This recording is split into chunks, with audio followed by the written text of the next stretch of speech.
I'm here with the one, the only Alain Bertaud. Alain is a visiting distinguished scholar at Mercatus Center at George Mason University. He's also a senior fellow at New York University's Marin Institute, among many other illustrious things he's done throughout his long career as an urbanist. I was going to go over this long spiel, laundry list of various cities he's worked in, jobs he's held, but I thought, the best person to tell that story is Alain. So, Alain, tell us about your deeper background in these recent titles. Thank you for inviting me. Well, I'm an architect by background, academic background. And I graduated from the École des Beaux-Arts in Paris a long time ago. And at the time, the way I was taught was that a city is just a very large building which needs to be designed in detail, long in advance. So this is true for a building. You have to design detail of a building before you start building. I think it's completely absurd when you are thinking of a city. So how did I learn? Well, I learned certain things they call the Beaux-Arts, like drawing and reading maps, which is useful, and also building technology. But really, I learned about urban planning by visiting a lot of cities. First visiting and then working in those cities. My first really working experience was when I took nearly a year off from the École des Beaux-Arts and traveled to Chandigarh, the city built by Corbusier at the time. I was a big fan of Corbusier because reading his book, the books are so punchy and full of self, assurance that I thought the idea were very convincing. He's a good writer. Yes, he's a good writer. Yes, it's very punchy, especially if you compare it to the literature on the subject of the time, which was kind of very fuzzy. That was so. If I had just visited Chandigarh as a tourist, probably I would have still seen it from the point of view of Corbusier, and I would have, I would have come back to Paris, being a big supporter of, I would say, detailed central planning. But then I started working there. I had a job there at the planning department. And, well, I was a glorified draftsman. I don't want to. But then with my Indian colleague, after work, we were looking for a place to have a drink, well, a tea, it was the right place, Chandigarh, a tea and, having some food. I had to renew also my clothes, which are, I went to Chandigarh hitchhiking, so my clothes were really, I had to renew them. And then I realized that in the shopping center designed by Corbusier, there was nothing really which was attractive or affordable, and the only place where you could find good food, even a good place to sit and have a tea or a lassi or something, were in the slum, which was built by the workers who were building Chandigarh, could not afford to live in Chandigarh. Mm. And at the edge of the slum, there was a lot of shops which were catering, in fact, to the population of Chandigarh, and also for the people who were, building it. And so that, for me, was the first discovery of this informal sector, the spontaneous aspect of the city. So it was a lesson. It was a little anecdotal because it was the first city where I have really seen in detail an informal sector, a spontaneous sector. But little by little, after that, I was drafted and I served a year in Algeria as kind of a Peace Corps. It was replacing my military service. And it was 2 years after independence in Algeria. And because of they couldn't find anybody else. I became a inspecteur de l'urbanisme, in charge of building permit in a city of about 150,000 people, Tlemcen, beautiful ancient city, and then so I was supposed to give or refuse building permit. I had a secretary who was extremely skilled, who have been doing that for 40 years probably. And the permits were based on French. Right, yeah. The regulation, although Algeria has been independent for 2 years, and the regulation were really the regulation for the suburbs of Paris. Yeah. Completely irrelevant, you know, to the income, to the climate, to the way people move in the city. And so the first 2 or 3 days, my secretary will already write a letter refusing, 80% of building permit were refused because the setback was not correct, the windows were too small, and so I was intimidated by that the first few days, and I signed those refusals. But looking at the plan, I think this doesn't make sense at all. The tradition in North Africa is to have a central courtyard, and so you build on the property line, and you have a central courtyard. And here it was opposite. You build in the middle of the lot, and you have setbacks. And for privacy reason, the people, and also climate reason in the Mediterranean, a central courtyard is far better than setbacks. And then there's a privacy thing, which is a cultural thing that you have to respect. It has nothing to do, that's, So after 3 or 4 days, I say I cannot refuse those permits anymore.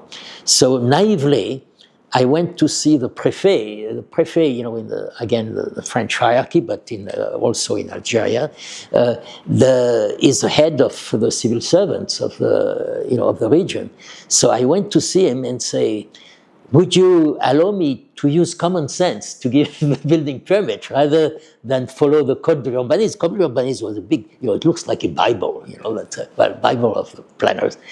And the guy was new also. He has been fighting for Algerian independence. He was about my age. And he says, yeah, sure, of course, common sense. It makes a lot of sense to have common sense. And so I start, just looking at the plan and then telling the people, if you want to do a central courtyard and remove the setback, this is fine. And that allows, of course, to build on a much smaller lot and to have more floor space. Again, if you want, in a country like Algeria, if you want open space, you have plenty of it around it, especially in Tlemcen. You have beautiful forest around Tlemcen. You have even, waterfalls and everything. So it was rather popular, except with my staff, of course, because that was a skill. So for me, that was a big learning experience, that many of those regulations are completely arbitrary. They are, nobody can give a real explanation why you should have, at the time, if I remember well, you had a 4-5 meter setback on every side and 8 meter. Nobody could tell you exactly why. They say, well, it's like that. And this is what I call magic number, the numbers which are inherited. Nobody knows why. They say there must be a reason. Right. And there is no reason. They're more qualitative. Right. It's just a tradition. And that should be questioned. Now, I don't want to. There are some regulations which have to be taken seriously. For instance, if you build a building of several story residential, for instance, there are fire regulations which are technical. The consumer cannot see whether a tall building is going to take fire and be destroyed in 10 minutes, or if they will have several hours to escape. So those regulations could be reviewed, by the way, but they have to be done by specialists. They are top down. The consumer cannot decide. After more experience, traveling in and being resident in many other cities like New York, Yemen, Port-au-Prince, Haiti, San Salvador, Bangkok, I realized that those regulations have to be, the regulation that affect consumption of land, floor space, and location where a building takes place should be taken entirely by the consumer, whether this consumer is a household or a developer or a firm. If you want to build a bakery, the bakers know better how large should be the bakery, where it should be, at the corner or at the middle block or something, and how much space they need to be baking or selling bakery. So I don't think that a planner know that, because all those firms, by the way, are completely changing because of changing technology. So no planners will even know simple things like what is the best place for a bakery. So I think it's very important. And our zoning, especially, by the way, in the United States, in North America, very, very detailed about what you can do, what you cannot do. For instance, in some part of New York, you are allowed, for instance, to sell bicycles, but not to repair them. You know, the wisdom of the planner is separate, which is the most absurd thing. I suppose that the zoning is often violated, thanks God. But, you know, this is the absurdity that, you know, a planner who knows everything about a city in the future, where we are constantly confronted with change, technology, but also COVID was a big change. You have a change in interest rate, you have change in trade, but especially the technology change enormously, including the way product is distributed. You know, there were before very large retail store. Now a lot of the common consumption is distributed through little truck.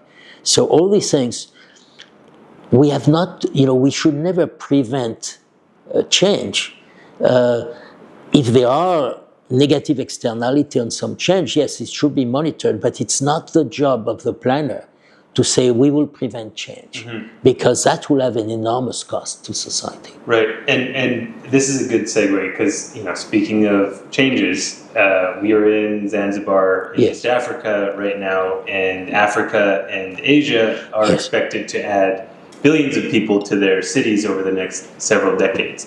And so you've written this great book, Order Without Design, published in 2018. It's fantastic, recommend it. Our students are reading it right now as we speak.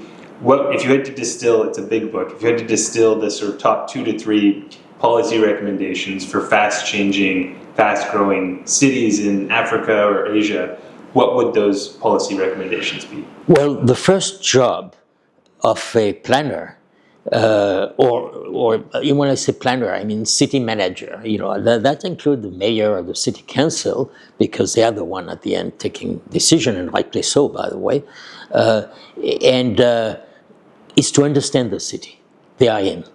Each city, I would compare a city to an individual. You know, we all have lungs and heart and brain, hopefully,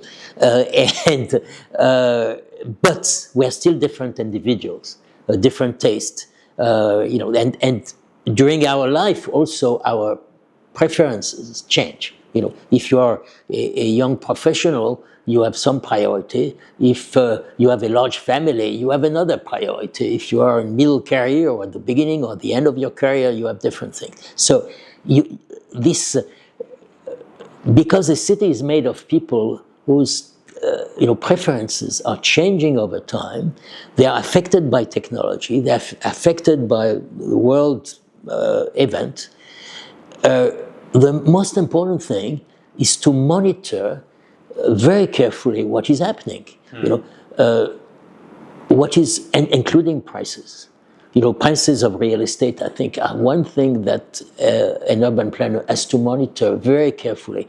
Not the average, let's say the median price. You know, it's good to have a median price, but you have to have a distribution of prices. Right. You know, if you are an unskilled worker, and a city needs unskilled worker, you know, work, you know, on building site or, you know, in restaurant or things like that, you have to know with the income of a unskilled worker, where do those people are going to live? Because those people are really indispensable for the life of a city, in the same way as a skilled surgeon or a very smart banker are indispensable to the life of a city, but they are all indispensable. We have seen that, by the way, during COVID. The indispensable people were not, again, the brain surgeon. The indispensable people were the people unloading trucks, in grocery store. They were the people in the hospital who knew how to connect a bottle of oxygen to the frontline the frontline services. The people who were cleaning operation room, are more indispensable to the day-to-day operation than a very, very smart surgeon. Yeah. And we have to understand that this is what's happening in a city. And so we have to make sure that all these people with different skill and different income, which constitute a city, have a place to live. And the other aspect is the labor market. If they go to a city, they have to have a job. And transport, when the city grows, transport is an indispensable thing for, if you move to a large city like Dar es Salaam or Zanzibar, you are not going to work, within 20 minutes walk from your house. You are going to look for all the jobs which are available and for which you are qualified, which could be spread in the entire city, and you should be able to select the best job for you at the time of your life, which will be different 10 years later. And so your decision, first you have to be able to afford housing in some part of the city, and you should be able, from this house that you have selected, to go anywhere where there will be a potential job for you. If you are restricted by poor transport to jobs which are 1 hour walk from your house, if you cannot afford any other means of transport, you will always have a very low salary. You will not have the benefit of living in a large city. And the city will lose productivity because you have probably skills which will be better used if you had access to many more jobs. So you have a loss of productivity from the individual, but also for the GDP of the city. So transport is absolutely indispensable. And transport, again, some planners think that they can match jobs and housing, saying, well, if you are low income, we are going to put an industrial area next to you, and you just this is not the way things work in the modern world. Yeah. If you have a CBD with a lot of corporate lawyer, if you are unskilled, you are not going to have a job as corporate lawyer. But those people are going to employ a lot of people to maintain their offices, to connect their computer by cable with something else, to eat during the day, to have coffee, to have things. So you will have a lot of service job available to all sorts of people. Therefore, you should be able to make a choice if you are low income and relatively low education between working in a factory or working in services in a restaurant or things like that. So the planning should allow that. That means you should have an infrastructure which support this idea of an integrated labor market.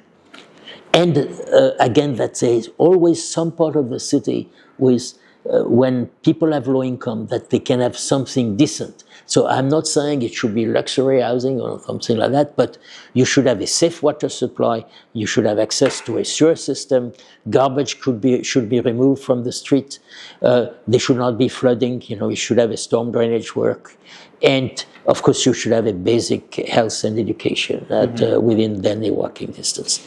So this infrastructure is a job of the planner. Infrastructure where the people are, not where they should be. Right. And this is interesting because we've been in class, the Africa Urban Lab, delivering our first educational programs diploma. Yes. We have students from across Africa taking this program in urban development. Lots of them are urban planners in fast-growing cities. And we polled the class. We said, how long do you commute to work? Yes, right. Yes. And most of them, an hour and a half or more. Hour and a half. And these are the urban planners. And so you've gone over kind of how that affects the fragmentation of the city labor market. But it also affects just folks on an individual level have less time to spend. Absolutely, absolutely. You know, I quote in my book the example that I found in Johannesburg when I was working there. I discovered that by, it was just some statistic that they had, but also case study. For instance, there was the story of a woman. She had a subsidized house, which was a good house. It was well designed. It was, water supply, things like that. But she commuted one way 2.5 hours. That means 5 hours a day of commuting. She was cleaning offices in the center of Pretoria. And so if you have 5 hours of commuting, she had 3 children. Yeah. How long can she spend with her children? She had probably a grandmother who was taking care of them, but she will never see her children, except for the weekend. And so you in a way, and this woman will never appear in the poverty statistics because she had a salary slightly more than the minimum wage. She had a house that, again, heavily subsidized, she could afford. So officially, she was not poor. But to me, this is the new proletariat, the new poor, which sometimes the statistic will not even know they exist. And again, I think the commuting time is something that the planner should monitor. And again, it's not the median commuting time. It should be done neighborhood by neighborhood. How many jobs can you access in less than 1 hour neighborhood with existing transport system? And again, looking at different mode of transport, it could be walking, bicycle, motorcycle, taxi, buses, subway, whatever. And the job of the planner is to connect the different part of the city so that everybody have access to the best job possible at the time of their life. And again, the idea of a labor market, it's a market. That means that you change. I worked sometime in the falling Soviet Union, and in China also at the end of, when the beginning of reform, and I realized cities without markets, cities without a land market, without a land market, and I realized that when there is no land market and no labor market, if you were in China here in the early 80s. If you graduate from high school or university, you waited for the government to give you a job somewhere, and you will stay in this job all your life. I mean, by seniority, you will probably be promoted, but you cannot change sector. So there is no labor market, and your employer could increase your salary, but only on the basis of seniority. Whatever you didn't matter very much. And yourself, if you realize that this is not what you like to do, you will be stuck there. So that means a loss of productivity, a loss of dissatisfaction for the individual, of course. You are in your rail, but also, if you aggregate that at the level of the city, a loss of productivity. If you are doing a job that you don't like or for which you realize you have no skills, you are not going to be very productive. So the entire city is losing.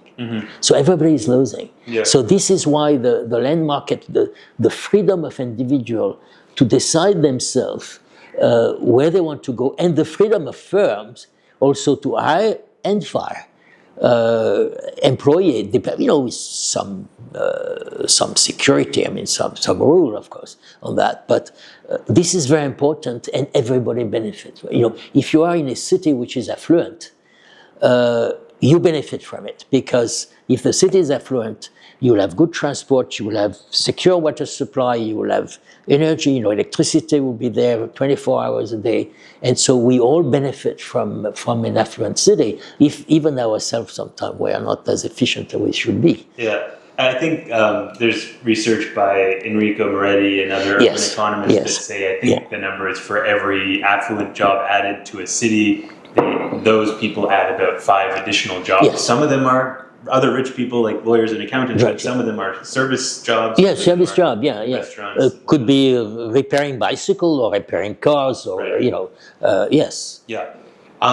So the early part of your last answer connects to you have a glowing review of the Commissioner's Plan of 1811 in Manhattan, Yes. the grid in this book, and Yes. I know that relates pretty directly to the work of the Marin Institute and under Sully Angel, this urban Yes, expansion right, project, yes, and yes. one of the research clusters at the Africa Urban Lab Right. is urban expansion, Yes, led right, by yeah. Patrick Lemson Hall, Oh, right, who's yes. now with us. Yes. Can you talk about this 1811 plan and how it links to Yes. expansion? You see, we for the landmark. I've been talking about affordability. For housing to be affordable, you need a large supply of land, which is accessible by roads, so that the roads will allow buses or truck or bicycles to move. But so in order to have a land market, you don't need only land, you need land serviced by it. One of the most important job of a planner is for a land market to work, you have to have a complete separation between what is private and what is public. Right. For instance, if there is a little hill in the middle of the city that you want to protect and have a forest on it, it should be marked right away with a clear boundary, so that there would be no uncertainty about, if you want to invest, can you build a house on these hills or not? Or, you should know yes or no. Mm-hmm. And then in the area which is not used by the public realm, that means streets or public goods like natural park. By the way, right now also storm drainage is very important. So if you are a river or even little brooks going through the city, you should probably have a right-of-way for them to allow a much larger flow of water in terms of flood. And this could be used as park when there is no flood. Mm-hmm. So this again should have a very clear boundary. Market, free market, and no market. Mm-hmm. And that's the job of the planner, and it's top down. To decide what is the right distance along a river to prevent flood is a technical work. You cannot ask people, well, would you prefer it? It's a technical work. You could be wrong, by the way, but it is top down. You have to do it. And after that, what is private, I think, should be as little regulated as possible when it comes to consumption. That means minimum plot size. I don't see any benefit in minimum plot size. I don't see any benefit in minimum housing size. I don't see any benefit in maximum floor ratio, unless you are close to an airport, for instance. If there are reasons for it, that's different. But in general, there is none. But you should have a building code. For instance, if you are using concrete and on a tower, several buildings, there are norms about the way you cast concrete, things like that. This should be regulated. The way you connect a house to a sewer system is not up to your fantasy. It has to follow some rules, obviously. So I'm not against regulation. I'm against regulation that we don't know the benefit. So some planners think that by putting a rather high minimum, plot size or floor space, that the poor benefit because the private sector will be obliged to build those large houses. And therefore, everybody will have a large house. This is not the way it works. Whether you are, by the way, under a socialist system, like the former Soviet Union, it's exactly the same. The state will not be able to afford to give you these large houses, and the private sector will not be able to afford it. So you'll be excluded. Right, and informality. Informality, or like in the Soviet Union, the rent. I remember when I started working in Russia, there was so much inflation that we were evaluating rent, monthly rent, by the number of pack of cigarettes a month. That would be so. For instance, the average rent in St. Petersburg at the time was something like 10 packs of cigarettes. So it was, practically no rent. So it was wonderful, free houses. But to get an apartment, you had a 20 years or 25 years waiting list. Meanwhile, of course, you have to exist. So many apartments were subdivided, communally they were calling. So you have to share with people you didn't know a kitchen and a bathroom, and you were living with your entire family in one room. So that's a living hell. I mean, it's that's Jean-Paul Sartre, l'enfer c'est les autres. And I had colleagues who were planners in St. Petersburg who explained to me, the problem. So you see again this appearance of free housing for everybody. Is in fact, I am not against, of course, the state or the city providing free housing to some people. There are people who have bad luck, who have bad health, who have some circumstances. You will have to provide them subsidized housing. But it should not be more than maybe 5, maximum 10% of the population. As soon as you try to subsidize more, you are on a waiting list. Right. And then what happened, if you are living in a city, if you are a school teacher, and they told you are on a waiting list, and you get your apartment 10 years, and during 10 years you have to be a school teacher, but you have nowhere to live. What do you do? So you see this thing by affordability by lottery, I think is a complete mistake. And if you look at the housing program of most in the United States, in Europe, you have usually a waiting list. Right. And you have a waiting list because the way we plan our city and land are so cumbersome that in fact, even sometimes it's not so much the standard, but it's a time to get approved. And it's more and more in Europe and in the United States to get an approval for something simple, an apartment building 5-story high, nothing extraordinary. We have been doing that for several hundred years, and it takes a long time. People can sue, saying, well, I lose my view if you build that, or right. It will create more traffic or something like that, and so it may take several years. And that is a cost we're paying, and we have to review all these things. We have to deliver housing fast, and at standard that the people can afford, but with an infrastructure. The important thing of the infrastructure: safe water and safe and continuous power, electricity. That's what's important. So just to summarize this kind of Manhattan 1811 Commissioner's Grid.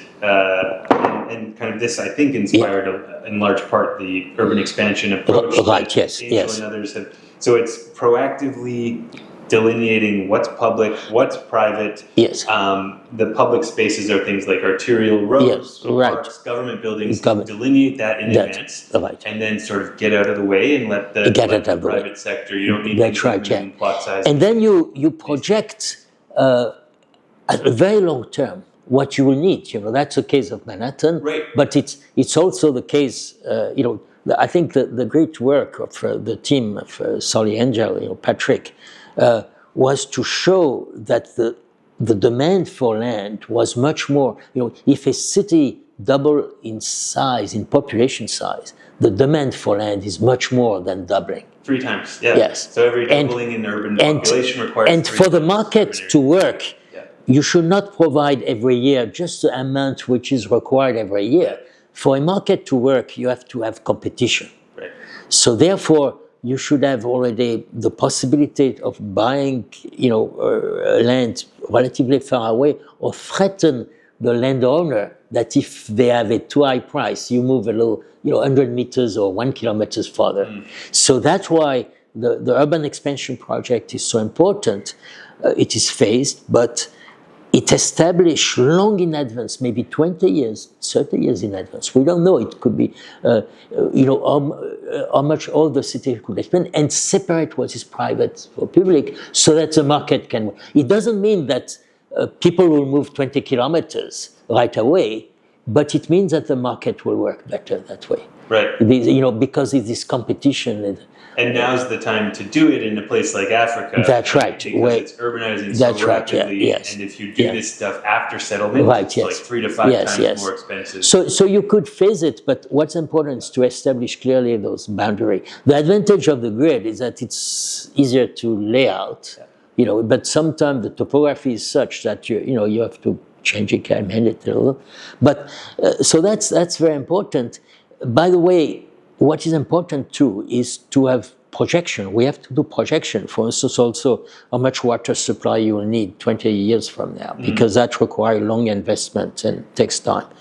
But never transform a projection into a regulation. Right. That's a tendency we have. In order to make sure that the projection is correct, you regulate it. And a projection is a projection. Right.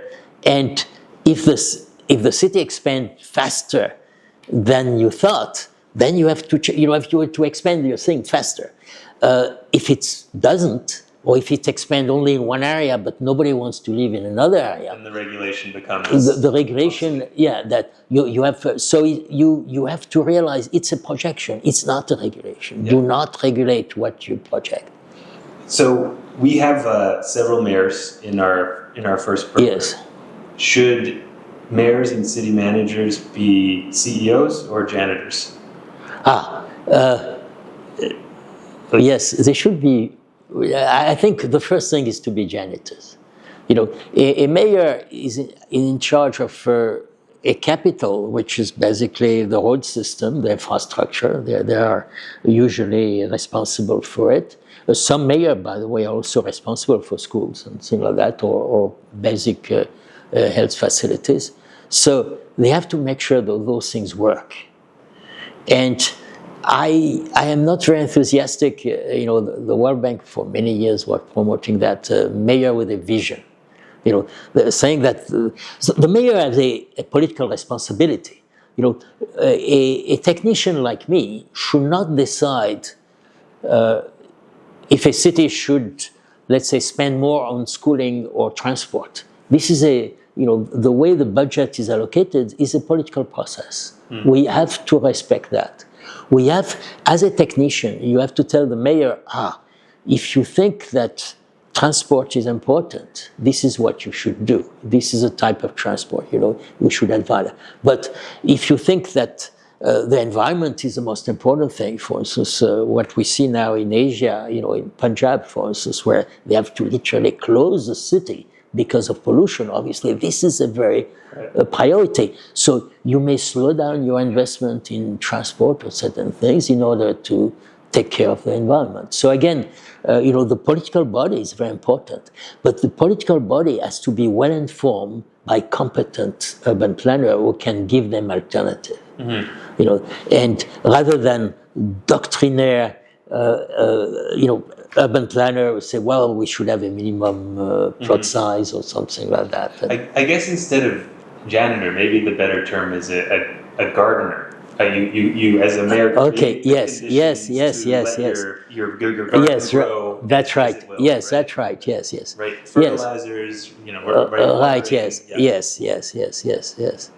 So you worked at the World Bank for many years. Yes. What are some of the urban projects that you got wrong?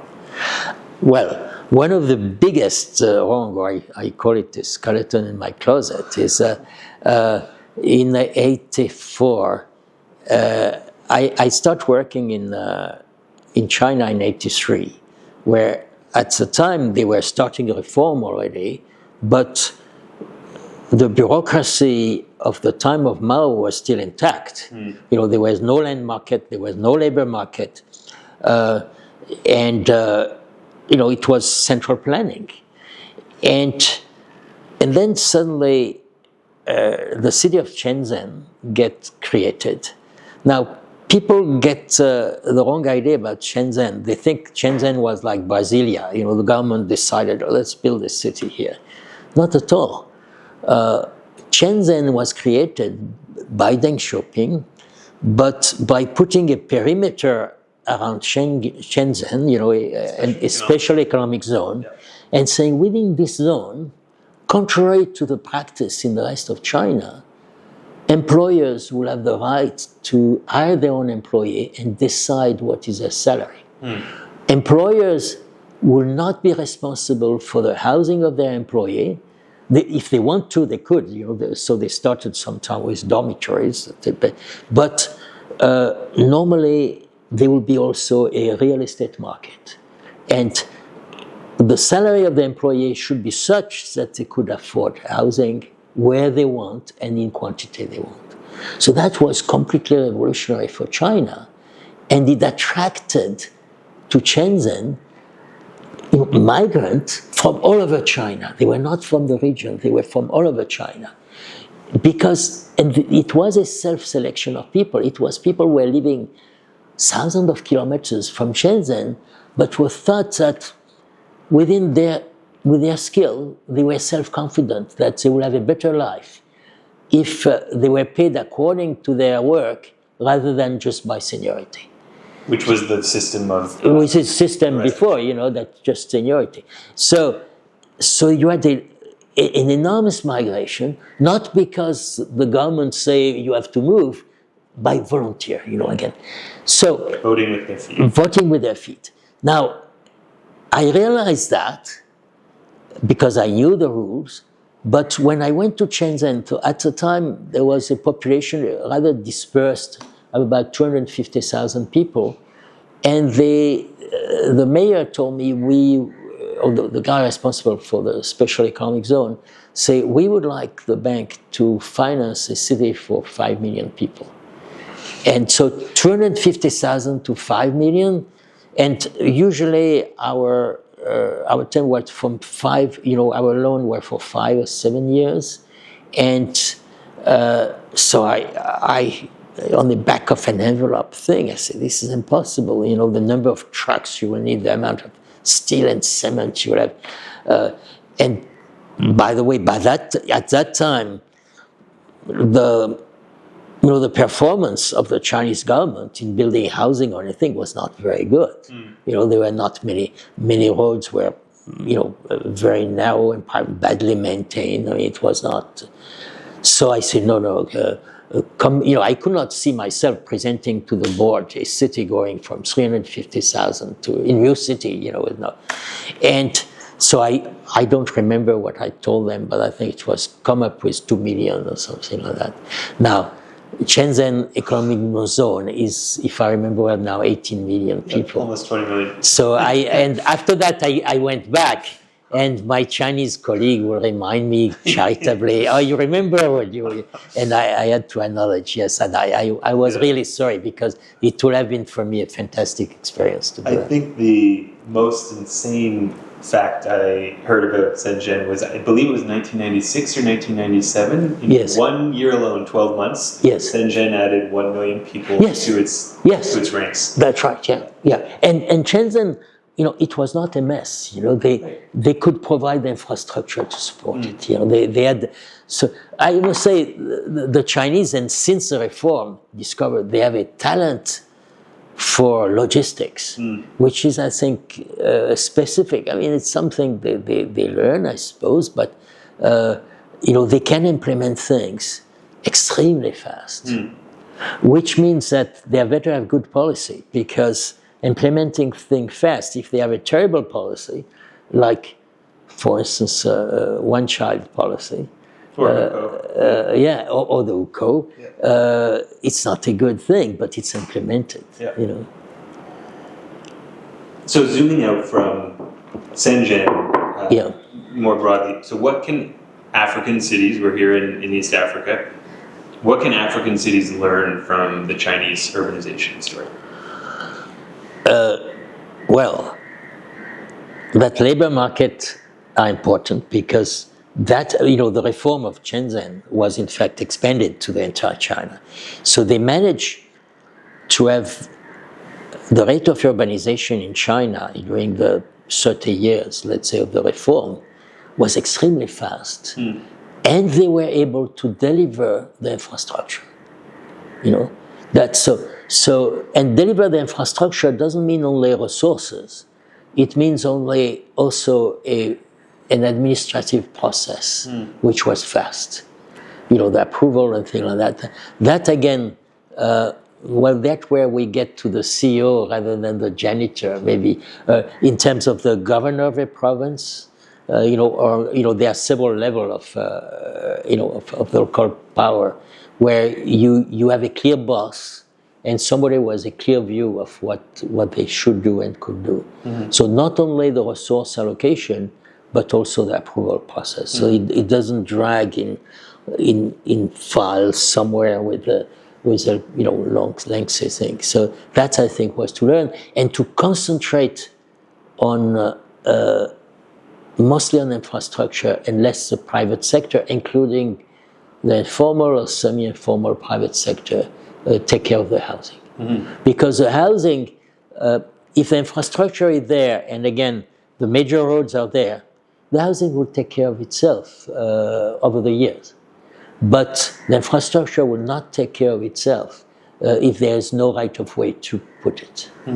And when I look at the satellite imagery of large African cities, including in East Africa, I see a problem of implementing, those right of way do not exist. Right. And to provide them after that using eminent domain or something, adjustment is lengthy, difficult. Again, my problem is not so much the cost, it's a length of time. You have to respect basic human rights, obviously. So if people are already settled there at their house, if you want to move them, it takes time. And the people, meanwhile, have no water, garbage is not removed, they have no access to transport, so everybody is paying a price for it. So I think that it will be very important to implement this city expansion right now to face the future urbanization, and then try to deal with the backlog of infrastructure, which is still there. But, I will not say, let us deal with the backlog first, and then we can look. I will immediately implement the city expansion right away, and then have a separate, investment for the backlog of infrastructure. Yeah. And, related to Shenzhen, which was basically a new city within this large special economic zone, this perimeter. Right.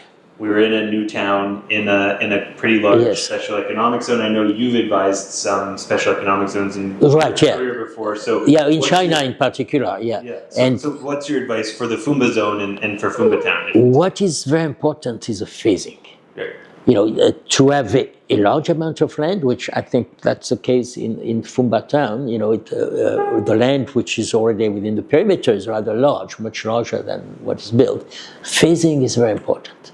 There is a tendency by engineers to say, well, if we give a contract to a contractor for all the roads right away, we'll have a lower unit price because you have a bigger contract, it's simpler. However, a new city is based on a cash flow. You have quite a bit of expenditure at the beginning with no income. You have to have a basic sewer system, storm drainage. You have to bring water. You have to have some amenities, schools or things like that, some health things. So this is upfront. You have to spend the money, and you are going to recover when the first inhabitant come there or the first firm come here. Then it will start bringing revenue. So you have this dephasing between the income and the revenue. If you upload too much expenditure in infrastructure and you don't phase it well enough, at the end, the amount of interest in construction you will pay because the difference between what you spend and the revenue, the time of the revenue, it's a delayed revenue. For instance, we had a model that we established with the Chinese, and depending on the phasing, I was again fighting a bit. The engineers wanted to have very large contracts, and again, they knew. They were competent. The large contracts will have reduced the infrastructure price, but they could have ended up with more than 30% of the total cost of development being interest during construction. Because of the large negative cash flow. So you have, from the beginning, to have a back of an envelope cash flow and the design. You cannot design thing and later when everything is designed, give that to a financial analyst to give you cash flow. You have to move into parallel. Right. You have also to depending on your objective, what type of people you want in a city. And now Fumba Town is still relatively small compared to what it will be. I assume that in the long run you will have a more diverse population, so you should also monitor the affordability of different plot size, different type of housing, and if you have a mix of this, I think the city will be much more efficient than if a lot of your labor force is commuting from other part of the city. Right. You know, I don't believe very much in a completely, not at all actually, in a autarkic city. Right. Fumba Town is part of Zanzibar. So there will be people living in Fumba Town, working in Zanzibar. Absolutely. There will be people living in Zanzibar, working in Fumba Town. But if you have a mix of income and a mix of activities, some maybe high tech, maybe some just simple manufacturing, I don't know, baking bread or something like that, all the best. The more diversity of activity and the more diversity of income you have. So I think that you, in your design, and again, your design is very much linked to your cash flow. If you sell villas only on the top 10% of income of Zanzibar, you have a certain cash flow, but it's limited in the number of people who come. Right. If you have more people like school teacher or people like that, or civil servant maybe, then you will spend less on infrastructure. You will have higher densities probably in some area, but at the same time you will have a more diverse population, and economically, I think it will. You will have more efficiency, again, and productivity in your town, and it will increase the productivity of the entire Zanzibar. Yeah, and this, because you read also the studies, the research on zones, and this is a huge finding, is isolated, cut off enclave zones do not function as well as those That's right. to their domestic That's right. economies. Yeah. For instance, we have the example in Korea, South Korea, of the 5 new satellite towns. Yep. At the time, I was working in Korea when they were doing it. I didn't work on those zones, but I was working in Korea at the time, and they thought that they could build autarkic cities. So they match exactly the number of jobs and the number of people. Now, the Koreans are very good, like the Chinese, I would say, very good at the infrastructure was built extremely well, fast. Everything went according to plan, except when they monitor the commuting. At the time, it was 75% of people who had a job in the satellite town were commuting from Seoul, and 75% of the people living in the town were commuting to Seoul for a job. Yeah. Because that's the way things work. Yeah. They are part of a labor market. Back to the main message of the book. Yes, right. They are part of a labor market, and if those satellite towns had been 200 kilometers from Seoul, they would have been very slow to. If they develop well because they piggyback, in particular on the airport, of Seoul International Airport, which is a major airport, very efficient airport, by the way. But if you have a satellite town which is autarkic and its own airport, you imagine the cash flow you will have. Mm-hmm. And it's not enough to have an airport. You have also airline who have to fly to this airport. Right. Yeah. So you see basically an isolated city in the middle of nowhere, and unless you have a fantastic, comparative advantage, you will not do very well. So you have to consider that Fumba Town is a part of Zanzibar labor market, and you should very soon have a transport system to go to the center of the city. Mm-hmm. And it's interesting to the airport, and it's relatively easy to go to the airport, but you could improve it probably. No, absolutely, yeah, and especially as the population grows. Yeah. But on your point on the importance of phasing for these towns and zones, you see it even in the Fumba zone, because here in Fumba Town, you notice there's people here, it's pretty decently occupied, but in the same zone, so you're holding the zone constant, and the geography constant, and the schools and everything constant. In the same zone, there's another town development, and they've built up a bunch of infrastructure, but no one lives there. So delayed revenues, yes, right, yes, huge yes. upfront infrastructure costs, and no one's there. And right? somebody will have to pay it. Yeah. This interesting construction, yeah. So you have to. The advantage of phasing also is that we don't quite know what the demand is. Yeah. And so you take a chance. If you see that there is no demand for the product you offer, you modify this product. You should not subsidize it in a trade rate. You should just modify it until you find that there is demand for this product. Mm-hmm. And that's the advantage of, you don't know what will be 10 years from now, will be the income distribution of in Zanzibar. What kind of people will be there? Will it be people even telecommute? You don't know. Right. It could be something else. And I think you have to be ready to react to this change. Don't think, imagine a firm like Apple, for instance.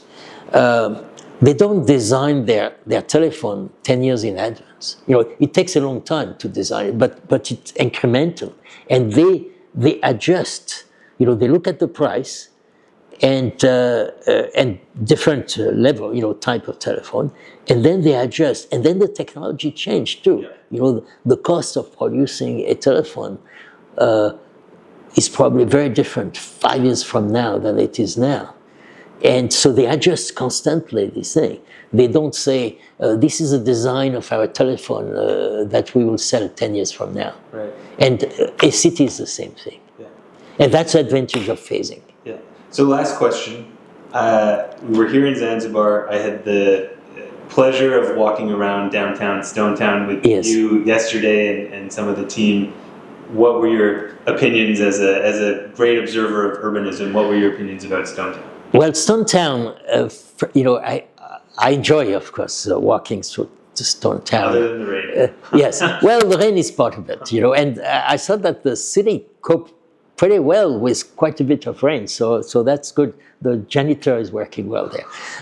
And for me, a city like Stonetown is a product of a Darwinian process.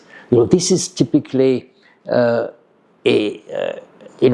self-driving process. It's not Stonetown was not designed as a planner. It evolved through trial and error and modification. So it grew again by a Darwinian process in the same way as you have an animal who adapts to his environment and change his shape until it's nearly perfect. And I think that the lesson is that at certain densities, for instance, relatively narrow streets are very viable, providing you have somewhere not too far an area where a bus can stop, a garbage truck can come and collect the garbage. If you had Stonetown, the scale of Stonetown, but multiplied by 20, probably it will not work so well. Mm. You need an infrastructure which take care of a lot of things. But for instance, if you had, for the expansion of the city, you would have this grid of major roads, but the way you develop within the grid, you could get some inspiration from Stonetown, frankly, for some area. There is no need to have every street 12 meter or 18 meter wide. I think it would be a waste of space. You could have, so you have to decide and adjust again to see the response of the inhabitant to certain things like that. Climatically, in a way, those narrow streets provide a lot of shade, in fact. Right. And again, providing you have a good drainage system, so when it rains a lot, the water doesn't go up 50 centimeters in the street and it's evacuated. Works very well. Mm. And the number of jobs it provides also, this commercial, not all streets are commercial, by the way, in Stonetown. I was very interested in saying which are not commercial. There are itineraries. Mm-hmm. And they are souk, of course, but they are itineraries. And I think that When you do, by the way, the expansion, I would talk about it tonight, that you should have a network of street for your transport system, your garbage, your major sewer system, but you should also look at it, pedestrian or bicycle itinerary within, or link. So to avoid this idea that a city like Chandigarh, self-contained neighborhood which are autarkic, that doesn't, you have this continuity. If you look at Stone Town, you have some street where you have a continuity of commerce, which goes from one area of the city which is important to another area of the city which is important. So you have this pedestrian itinerary, continuous. It's not a shopping center every 20 blocks.